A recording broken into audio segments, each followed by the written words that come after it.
We are in the month of December, and one of the things that I love to do for people around that time is to prophesy to them. But there is a scripture that I'm going to read for you because a lot of people right now they're seeking for prophecy. They want to know what's going to happen.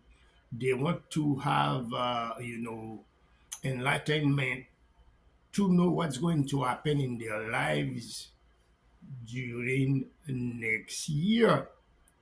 But you must be careful because, you know, deceiving spirits can be dispatched out there to cause you to error, to cause you to miss it. And especially when you hear all the prophets are saying the same thing. We are going to read that part and then we will get to the meat of the story.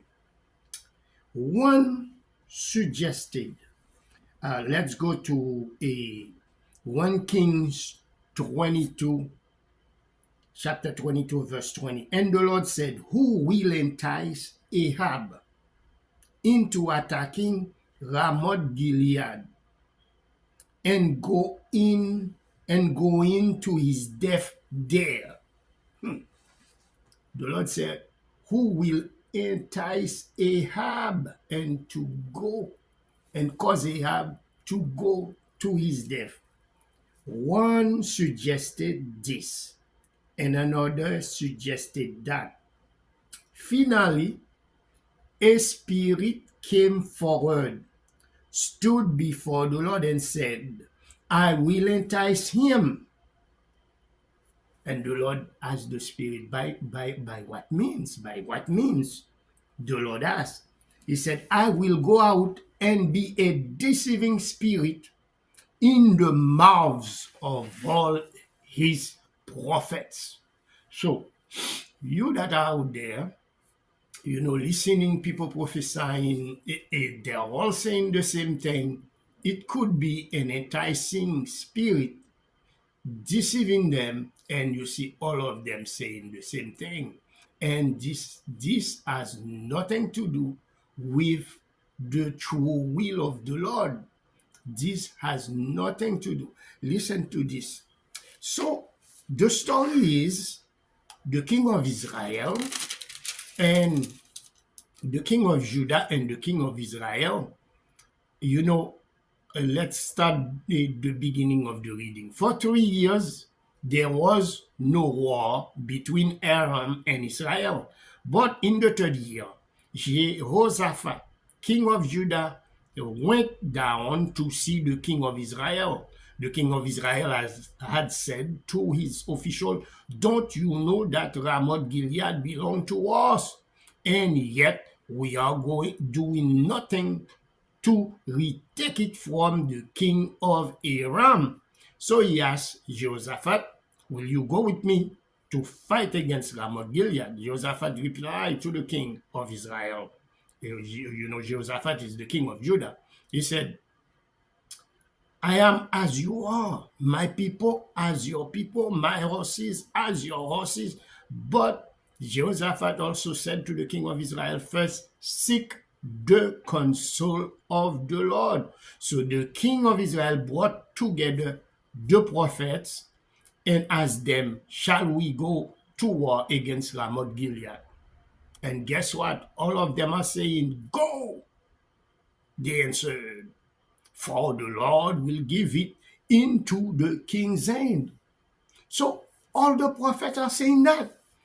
But the king of Israel answered Jehoshaphat, there is still one prophet through whom we can inquire of the Lord, but I hate him because he never prophesied any good about me, but always bad. He is Micaiah, son of Imlah. So Jehoshaphat said, okay, let's go get this guy. And because, and see what he's saying. what he's gonna say. So let's jump to make this thing go quickly. Verse 12. All the other prophets were prophesying the same thing. Attack Ramoth Gilead and be victorious, they said. For the Lord will give it into the king's hand. So what they do, they send a messenger. The messenger who had gone to summon Micaiah said to him, look, the other prophets without exception are predicting success for the king. Let your word agree with theirs and speak favorably. So practically, the messenger is coaching Micaiah to say the same thing. But guess what? But Micaiah said, as surely as the Lord lives, I can tell only what the Lord tells. If you are a prophet, you are following and repeating after prophets, you will fall into error. You must say, like Micaiah said, as surely as the Lord lives, I can tell only what the Lord tells me. So when he arrived, all the prophets said, they're gonna be victorious. Micaiah, verse 17. Let's jump there.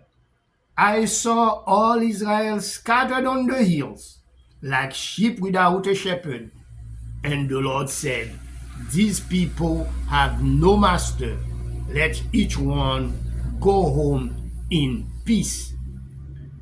And then the king of Israel, didn't I tell you that he never prophesies any good about me, but only bad? Yes. A true prophet, even in this season, if you see something bad, now, I don't do prophecy anymore because, lately what is going on in the atmosphere, if I open my mouth, I will tell you what the Lord is saying. It may not be good for you. It may not be good for you, and you will not accept it. You will go to a lying prophet that is saying the same thing out there, and you think, that this is the truth, but sometimes God can entice you with deceiving spirits, you know, to cause you to get the outcome that you deserve. And in this case, you will see the king of Israel, lost his life. And listen to this. So, Micaiah continued.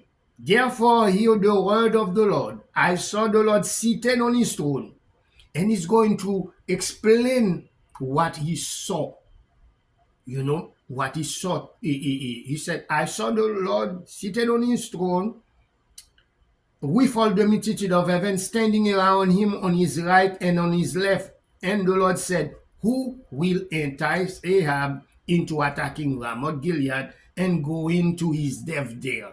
So he explained the things to the king and said, I see God seated on his throne, and said, who we will send as a prophet to say to the king to go and attack, and ended up going to his death by attacking Ramoth Gilead.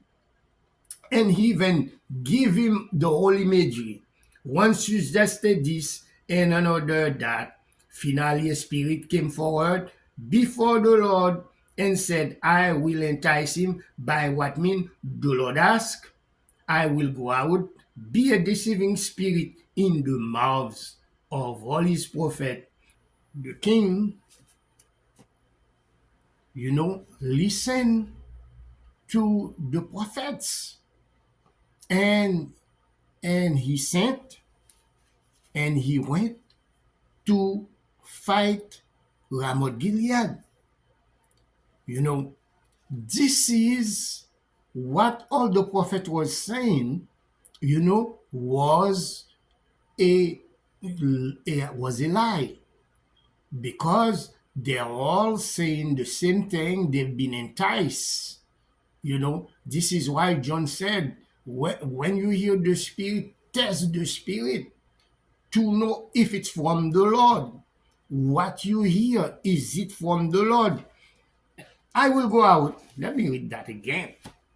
And be a deceiving spirit in the mouths of all his prophets, he said. You will succeed in enticing him, said the Lord. Go and do it. Go and do it. Because sometimes, the Lord, if the Lord want to do something and practically this is his will, he will allow you to believe a lie. He will allow you to believe a lie, and you will end up in trouble. So, man, and it is interesting. And he said, verse 23, so now the Lord has put a deceiving spirit in the mouths of all these prophets of yours. And Micaiah said, this is a deceiving spirit that I see that, that was sent to all your prophets. The Lord has decreed disaster for you. He said to the king, the Lord has decreed disaster for you. Don't go, don't go, don't go. Then Zedekiah, son of Kenana, went up and slapped Micaiah in the face. A false prophet slapped the good prophet in the face. He said, which way did the spirit from the Lord go when he went from me to speak to you? He asked. Micaiah replied, you will find out on the day you go to hide in an inner room. And this guy who slapped, this false prophet who slapped Micaiah, when the war break out, he will be the one to to run and hide, because Israel will be defeated. The king of Israel then ordered, take Micaiah and send him back to Amon, the ruler of the city, and to Joash, the king's son, and say, this is what the king says, put this fellow in prison and give him nothing but bread and water. Yet for your prophecy, people may hate you for it when you tell them the truth. They may hate you for it. So in this season when everybody's seeking prophecy, oh, what you see for me, what you see, would you pray the Lord for me and all that. But be careful. You have a lot of false prophets out there repeating the words of deceiving spirit. That doesn't mean they did not hear anything, but deceiving spirit give them the word. And usually it's something nice, and everybody's repeating, and they turn around giving it to you, you believe it, and you see nothing happen. But what we see happen, so the king of Israel and Jehoshaphat, they went to war. Let me jump on this. So the king of Israel ended up being stabbed. I'm not going to all the detail. You can read the story for yourself. And but someone drew his bow. Let's jump to verse 34. At random, and hit the king of Israel between the sections of his armor. The king told his chariot driver, wheel around and get me out of the fighting. I've been wounded. And Micaiah was telling the truth. All day long the battle raged, and the king was propped up in his chariot facing the Aramean. The blood from his wound ran on the floor of the chariot, and that evening he died. That evening he died. As the sun was setting, a cry spread through the army, every man to his town, every man to his land. This is the vision of Micaiah saying he saw them warning, these people have no master. Let each one go home in peace. That means their master is going to die. The king is going to die.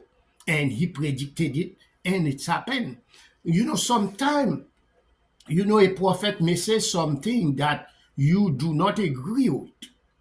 Like you said, I'm going to open a business in 2025. Do you see that for me? And the prophet said, chill. I see if you go in business, this or that will happen. Or it is not a good move for you. You must do this instead. You may not agree with it, but a good prophet will always tell you the truth, especially in this season. You looking for guidance, be careful. Make sure you have a prophet that will tell you exactly what the Lord is saying. Like verse 14 right here. But my Micaiah said, as surely as the Lord lives, I can tell him only what the Lord tells me. You who are out there seeking and searching for a word, be careful. Be careful. Actually, you personally can talk to the Lord and receive your own revelation, a revelation that is good for you, for yourself. You also can hear the Lord speak to you and give you the guidance. And when you hear the will of the Lord, you must pursue it, and you will have success in 2025.